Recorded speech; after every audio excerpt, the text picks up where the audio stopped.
In the world of W.P. Kinsella and Field of Dreams, fiction and reality are often blurred, as we've seen throughout this series. We've also examined the question of influence and the critical players that brought Shoeless Joe and Field of Dreams to life. In tonight's episode, we'll explore both these themes and more. Ladies and gentlemen of the jury, I bring for your consideration the hypothetical trial of Kinsella versus Cutchins, where I examine the question, would Field of Dreams exist without J.D. Salinger, and more importantly, without Salinger's popular novel, The Catcher in the Rye? Professor Dennis Cutchins wrote a paper titled Catcher in the Corn, in which he argued, over the course of 20 pages, why Field of Dreams and Shoeless Joe would definitely not exist without Salinger and The Catcher in the Rye. But W.P. Kinsella, the man who actually wrote Shoeless Joe, whom you would think would know, swore that Salinger and his works had no influence on Kinsella's creative process. In the novel itself, and in the events that followed, there are many coincidences that made me really wonder what actually happened here. Tonight, I will present the evidence on both sides and leave it to you to reach your own conclusion. This book really should have never been written. The film should have never been made. I sort of have this feeling that one of the reasons I was born, was to be part of this, to get this out into the culture. What they didn't count on was the word of mouth, that people would see it and then just say, oh my God, you have to go see this movie. It ended up defying the odds. Midnight Library of Baseball presents Season 2, The Making of Field of Dreams. I'm Ben Orlando. If you've seen Field of Dreams, and you know the character of Terence Mann, played by James Earl Jones, then you know the role of Salinger in Shoeless Joe, because the two are very similar. A reclusive, standoffish curmudgeon, disillusioned with the world, but with a secret love for baseball. Ray Kinsella hears the voice that tells him to, quote, ease his pain, and he somehow knows in the book that the pain belongs to J.D. Salinger. So Ray Kinsella drives to Cornish, New Hampshire. He stakes out Salinger's house and basically kidnaps him. Salinger decides to go with him to the Red Sox game because, he says, he doesn't want to provoke a crazy person. But over time, the walls come down, and the two men are able to talk more freely. Eventually, of course, Salinger travels with Ray first to Minnesota to find Doc Graham, then to Iowa to the baseball field, where Salinger rediscovers his youth, his joy of life and humanity, and his love of writing. These points W.P. Kinsella did not and could not argue. He consciously chose to include J.D. Salinger in the novel. He also consciously chose to draw from Salinger's fictional works for the names of his main characters. When you see the name of the main character in Field of Dreams, Ray Kinsella, you probably think, oh, the author decided to insert himself and his name into the novel. But it's actually much stranger than that. And I went back and reread all of J.D. Salinger's uncollected and collected work and discovered that he had used two characters named Kinsella in his stories. This is W.P. Kinsella from a 1995 interview. And Kinsella is not a common name, so I thought, all right, this will be the key. I will name my character in the first chapter. I will name him Ray Kinsella after Salinger's character in an uncollected story. Then Ray can go off to New Hampshire, turn up on Salinger's doorstep and say, hey, I'm one of your fictional characters, come back to life. In Shoeless Joe, Ray Kinsella and his twin brother, Richard, are both names taken from Salinger's works. But as W.P. Kinsella mentioned, the name Kinsella is not a common one. So how did Salinger end up using it? Well, in this same interview, W.P. Kinsella explained that a few years after publishing the novel, he received a letter from a man named Kinsella, who was J.D. Salinger's college roommate in the 1930s. One glaring omission from this Kinsella conversation is the fact that it's his name. He could have chosen any uncommon name from Salinger's collected works, so that his main character could walk up to Salinger's doorstep and say, "Hey, I'm one of your characters." But he chose his name, Kinsella. But so far, W.P. Kinsella simply inserted a real-life man into his novel and used some names from Salinger's stories. Nothing structural, nothing thematic. In fact, in a 2010 interview in Maclean's magazine, Kinsella said, quote, "Of course, The Catcher in the Rye is the quintessential book about growing up male in America, but his writing never really influenced mine." End quote. That's a fairly definitive statement. Salinger's writing never really influenced mine. Well, for the defense, allow me to present Exhibit A, a 20-page academic paper written by Professor Dennis Cutchins entitled Catcher in the Corn. Here are the first two sentences from Cutchins' paper. Quote, "One of the most interesting treatments of J.D. Salinger's work in recent years has been W.P. Kinsella's novel, Shoeless Joe. Kinsella's first novel must be understood, at least in part, as a complex and sustained response to The Catcher in the Rye." End quote. So Cutchins is also very definitive. You've probably read The Catcher in the Rye at some point in your life, but if your memory of the plot is shaky, the book is about a teenage boy named Holden Caulfield who gets expelled from his boarding school and then wanders the city in a state of depression and hostile disillusionment. Compared to blockbuster novels like Harry Potter or The Da Vinci Code, nothing especially action-packed or out of the ordinary occurs in The Catcher in the Rye. And yet this is one of the best-selling novels of all time, with 65 million copies sold. In terms of influence, The Catcher in the Rye has inspired numerous novels, songs, films, and shows. Mark David Chapman, who shot and killed John Lennon, was found with a copy of the novel, and had actually wanted to change his name to Holden Caulfield. 9 years later, Robert John Bardo, who shot and killed actress Rebecca Schaeffer, was also found at the scene with a copy of The Catcher in the Rye. For decades, J.D. Salinger and The Catcher in the Rye seeped into every part of American culture. But let's get specific. One theme Cutchins describes in his paper, Catcher in the Corn, is, quote, "innocent idealism in conflict with harsh reality," end quote.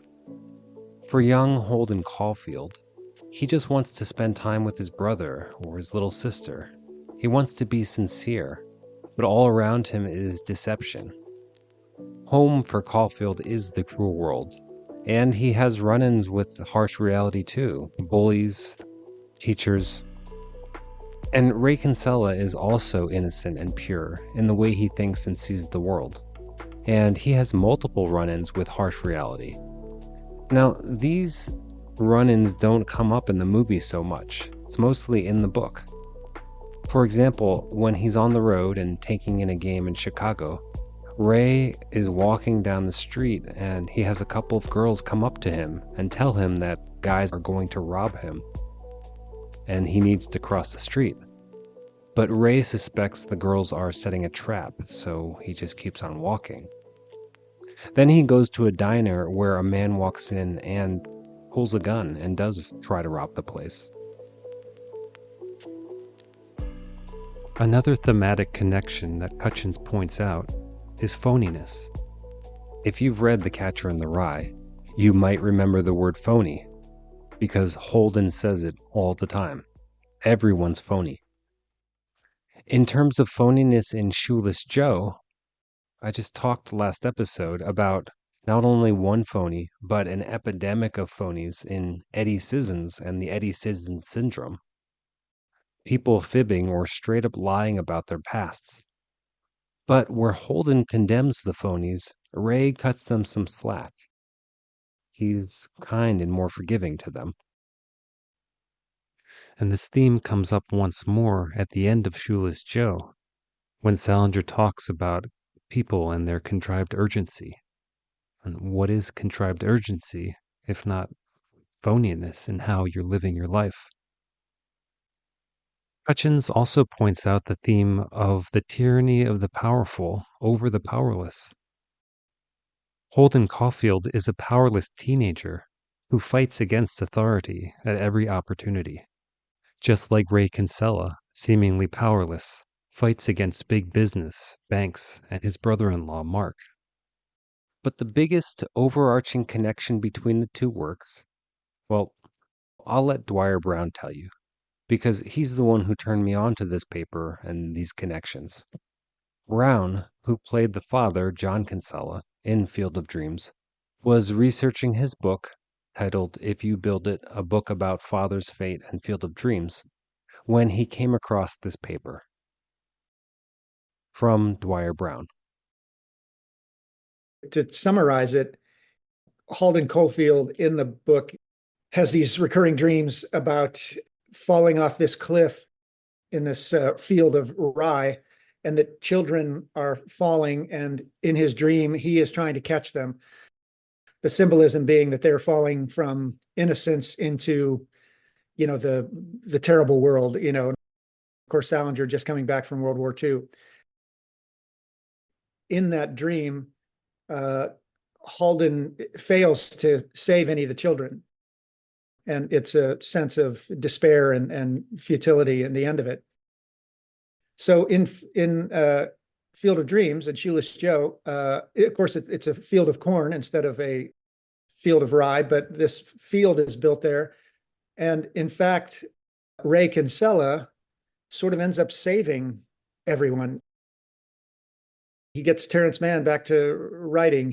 Moonlight Graham gets to play baseball again, along with Shoeless Joe and the other band baseball players. And in the end, he gets a reconciliation with his father. So the basic premise of the story is that in the cynical world that Salinger created, Catcher in the Rye, it's bad news. Nothing good you can do can help save your innocence. And in Field of Dreams, in fact, the opposite is true, that everything sort of works out in the end of it.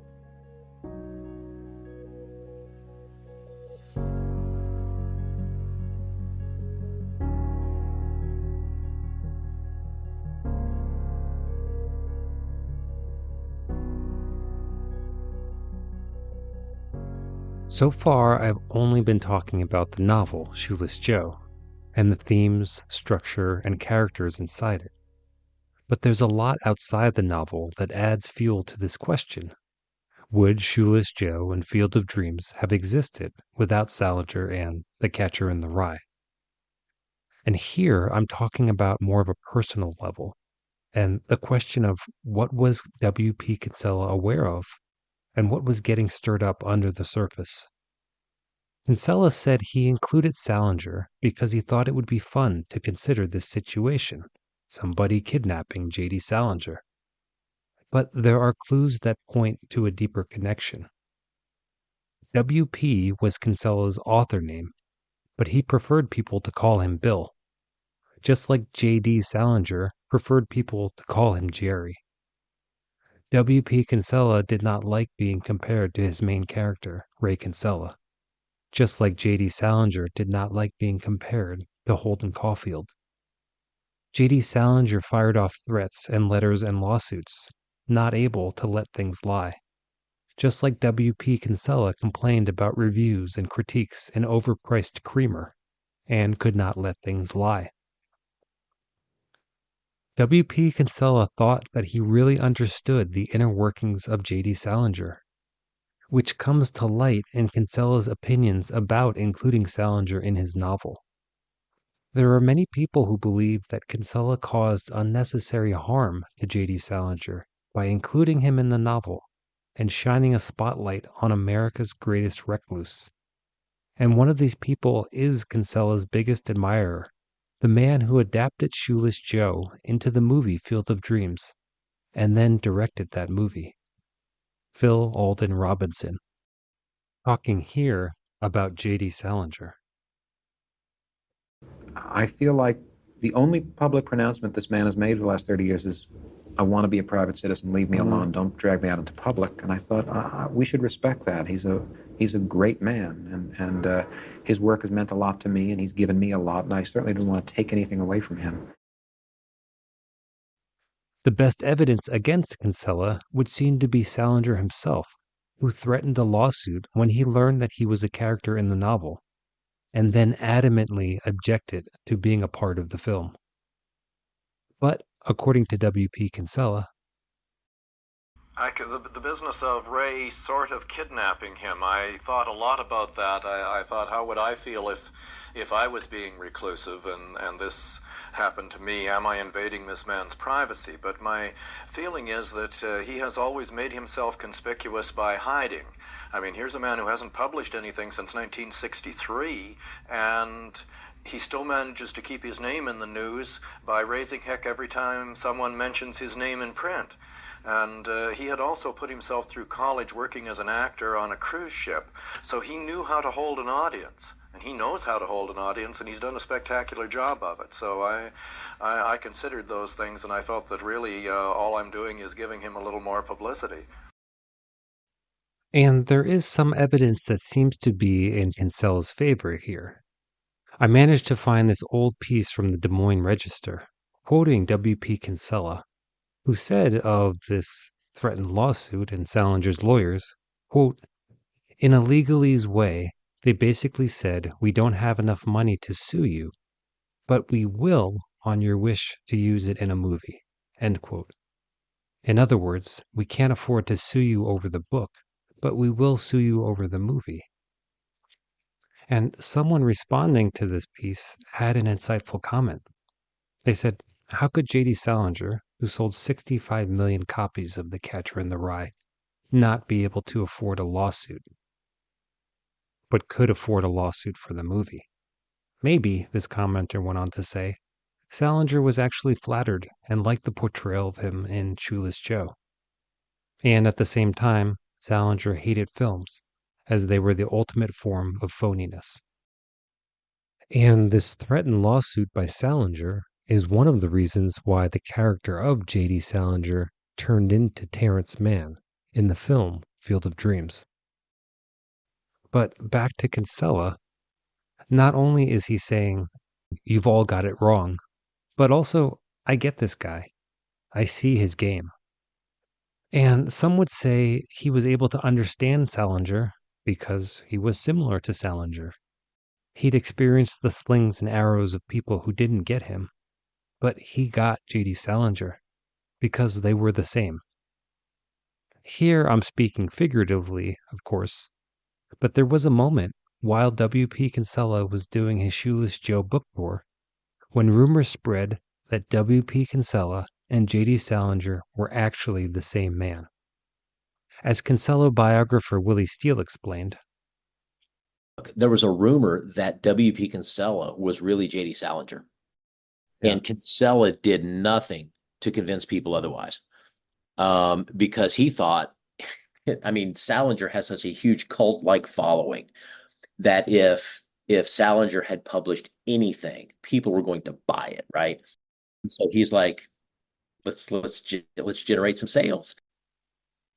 And if we remain inside this perspective of W.P. Kinsella sincerely understanding the inner workings of J.D. Salinger, Kinsella wished to heal Salinger by offering redemption. And since he could not offer redemption to the actual man, he did what was within his power. He provided redemption for the fictional version of Salinger. In this debate of whether or not W.P. Kinsella and J.D. Salinger were deeply connected, there's one more story about Kinsella I'd like to share, told by Willie Steele.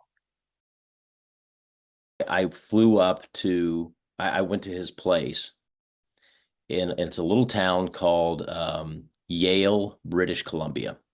And it used to be a thriving mining town, but at the time, this was back in the summer, August of 2013, it was maybe 150 people, like a one cinder block motel, a little mom and pop convenience store, post office. That's about it. And I remember as I'm rereading Shoeless Joe for the millionth time, the description of Salinger living a reclusive life on top of this hill. I mean, that was what Kinsella was doing. And he would occasionally have people, he told me, who would track him down and come up and ask him to sign a book, or ask him to sign a baseball, or throw a baseball with him, or whatever. And it really struck me. Now, he couldn't have known that when he wrote this book in the early 80s, that he would end up mirroring that. But I did see a lot of similarities with kind of that reclusiveness. He was quite happy to sit at his kitchen table and play online Scrabble. He was a highly competitive Scrabble player. And he was, and when he started writing again, he was happy to just sit there, play Scrabble and write. Didn't really get out much. Occasionally he and his second daughter, Erin, would go to a Scrabble tournament, or, go travel somewhere. But there was that sense of reclusiveness.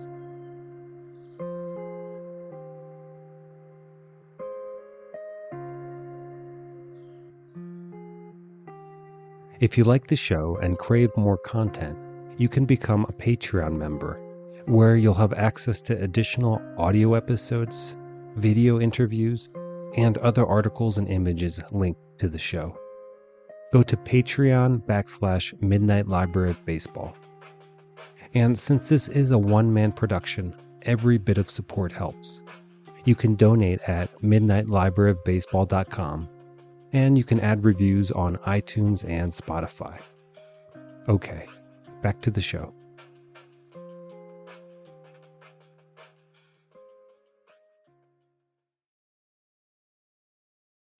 By now, you may have reached your conclusion. But whether or not you believe Salinger and The Catcher in the Rye heavily influenced Shoeless Joe and Field of Dreams, there's no question a lot would have been lost if Salinger and The Catcher in the Rye had never existed. The character names would have changed, and this whole plot of kidnapping a reclusive author may have disappeared. And if you do believe Dennis Cutchins, then most of Field of Dreams would have been erased if Salinger and his novel did not exist. I say this because if you know what happened to J.D. Salinger, you see how miraculous it is he survived past 1945. Salinger fought in World War II, and it's amazing he made it home alive. He landed on the beaches of Normandy on D-Day. He was an intelligence officer, so didn't see much direct combat, but his unit faced enormous casualties. Biographer Kenneth Slowinski wrote, quote, "Of all the American regiments to serve in Europe during the Second World War, Salinger's unit, the 12th Regiment, suffered the highest rate of casualties. During June of 1944 alone, the 12th Regiment lost 76% of its officers and 63% of its enlisted men." End quote. So not only did Salinger experience an unbelievable amount of trauma that influenced all his future work, but it's miraculous that he made it home at all. And within this context, it's understandable that he turned away from the world, that he wanted to be left alone. And I wonder, later, when W.P. Kinsella lived his own reclusive life, if he thought of J.D. Salinger, and if he felt more of a bond, knowing the toll not only of life, but of what putting your work out there and putting yourself out there can do to you. We'll end tonight with our listener baseball stories, and the story from Ryan in Maryland, who would be so different in so many ways without the game of baseball and the connective threads it made possible throughout his life. With my dad, sports, mainly baseball, was like our very strong connection point. there was emotional depth. I knew he loved me. He knew I loved him, but it wasn't, you don't express like, I love you. You know what I mean? Yeah, I love you, Dad, when I was 6 or 7, but as you grow up, that's more rare. That bonding and like learning like complex emotions was really attributed to like baseball, like losing, having that contrast of like winning, watching the Yankees win and being part of like a winning team, but like losing all the time in Little League was like really good. And having my dad there helping me get through that and understand that was also really important and really helpful. Being sad and around, you know, especially like, again, another male was also really important because, you know, there was an urge for me to be angry and tear the place up. But I saw my dad and he was just upset and sad and had a frown on his face and had that composure. And I modeled that from him, you know, and I'm like, okay, I guess when we're angry, we don't have to freak out and be violent, you know what I mean? And be primal, you know, it's okay for us to lose. It's okay to lose. It's okay to win also. But you could do it in a way where, you know, you're proud of yourself, or, you know, you're not causing a scene, or you're, you know, you could be the person that you want to be.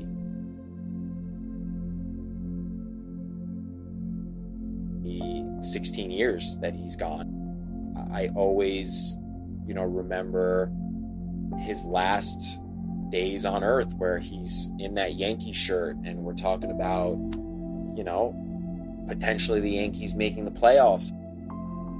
That kind of kept him going because cancer was a son of a bitch for him. So, you know, we could always talk about the Yankee game.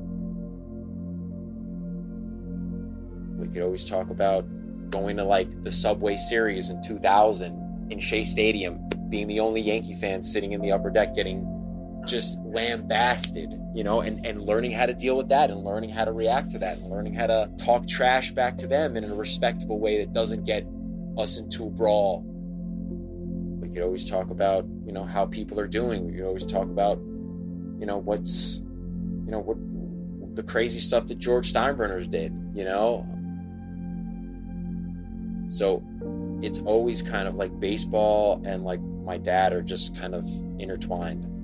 And always during the end of the year, it's always a nice time because it reminds me of, again, my dad and those times together.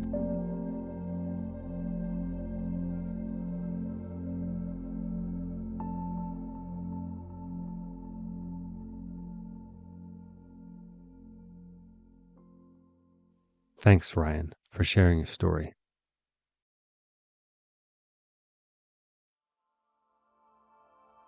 Next time, the man who climbed an incredibly slippery ladder, who eventually brings Shoeless Joe to the big screen.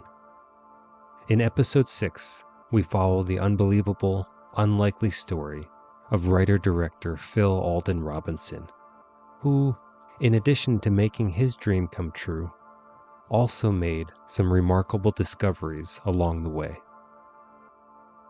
I told Kinsella this, that the father and son meeting was the most emotional part of the story. And he said, "Man, that's a good idea." He says, "You know, for me, the most emotional thing is that the writer gets to write again. You know, that J.D. Salinger is going to write again." He says, "That's what got me emotional." He says, "I was shocked when I started getting mail when the book came out and people were talking about the father and son." He says, "It never occurred to me that was the most emotional part of the book." Next time on the Midnight Library of Baseball presents The Making of Field of Dreams. The show is produced and edited by me, Ben Orlando. Thanks to the Hennepin County Library and their National Authors TV series. Music by Sergei Papkin and Ashot Danielyan. Good night.